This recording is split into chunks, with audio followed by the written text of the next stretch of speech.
Hi, greetings to my special lecturers, Nasril and all my fellow friends. I'm Nur Aina Shazwani binti Arman from Group 4, and today, me and my group will be present on topic 4, which is our first Prime Minister, Tunku Abdul Rahman Putra. When we talk about the history of nation Malaysia, one name that stands out is Tunku Abdul Rahman. He earned the title Father of Independence because he was the key person in our country that fights for independence. He was Malaysia's first Prime Minister upon independence. His outstanding leadership gave our newly independent country a strong start. Tunku Abdul Rahman Putra Al-Haj was the son of Sultan Abdul Hamid Halim Shah of Kedah. Born in 1903 in Alor Setar, he was educated in Bangkok and in Penang. Later on, Tunku went to Cambridge University to study law and history. When he returned to Malaysia, he joined the civil service and became a district officer. Tunku Abdul Rahman accomplished a lot when he was the Prime Minister at that time. His contributions was impacted society until today. So I would like to clarify about the role of Tunku Abdul Rahman in securing our independence and shaping the formation of Malaysia. Prior to achieving independence, Tunku was an individual responsible for leading effort to bring independence to the country with the cooperation of other partners as well. Among his most important roles, Tunku led a group of delegates to London to gain Malaya's independence with 2 attempts until the British government managed to sign the agreement after the Alliance Party won the seat, which later Tunku was appointed as the first Chief Minister of Malaya. The authority of the Tunku, who succeeded in uniting the people from Malay, Chinese and India, which is the reason for giving confidence to the British to release this country. Tunku also led the crowd to achieve Merdeka 7 times. With his ability and wisdom, our country can achieve independence only through negotiation without having to go to war. The high achievement has raised his name as the successful and special leader. There were lots of roles of Tunku Abdul Rahman in formation of Malaysia.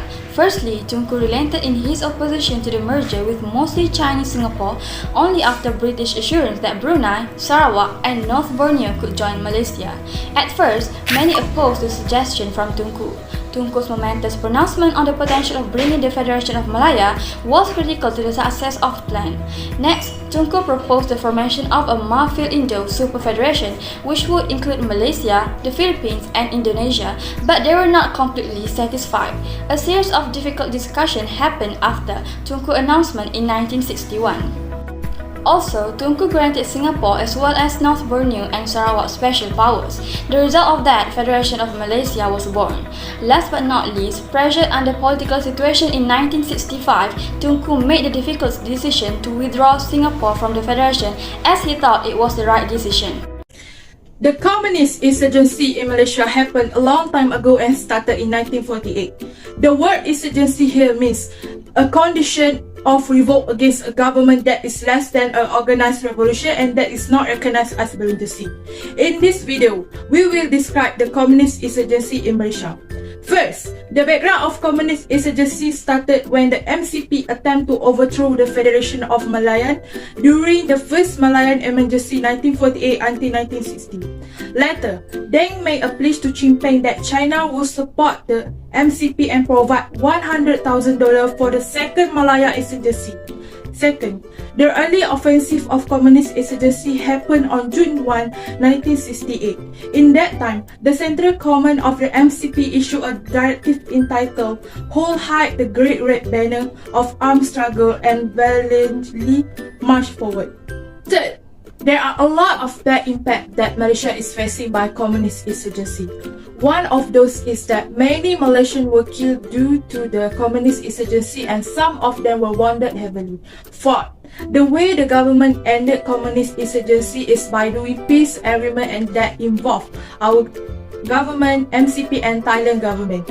This peace agreement was held in Lei Garden Hotel in Hat Yai, Thailand. First, interracial difference that led to riot because of demand for privilege. The existence of race-based politics caused them to care only about their own race and fight to be the highest race in Malaysia. Because of this, they do not want to be united and feel their kasta is different. Second, the problem of economic disparities between the race. The Chinese were told to working in cities so they could do the business. The Malay and India were told to sit in village and estate to farm. This caused the Chinese to live in luxury while the Malay and Indian are poor. Thirdly, the problem of education system is not the same for every race. Indian and Chinese people practice the education system from their country. This caused each race has wide gap because they were taught different things. Other than that, apart from Chinese, there are many people who do not go to school because of the poverty. Finally, the result of the provocation made the problem of racial differences more complicated. First, the political parties that contested in 1969 election had provoked the Malay by raising the sensitive issue. For example, the citizenship issue, the main language, the privilege of Bumi Putra to win the Malay votes. In a nutshell, it was challenging to lead a young nation, but Tunku faced up to the problems like a true leader. He was successful in bringing together many ethnic groups. Malaysia lost a great leader when he died in 1990. He will be remembered forever as a man who loved his country and his fellow citizens. We should be thankful and proud that our country had an outstanding leader like him. That's all from us, and I hope you enjoyed the video. Thank you.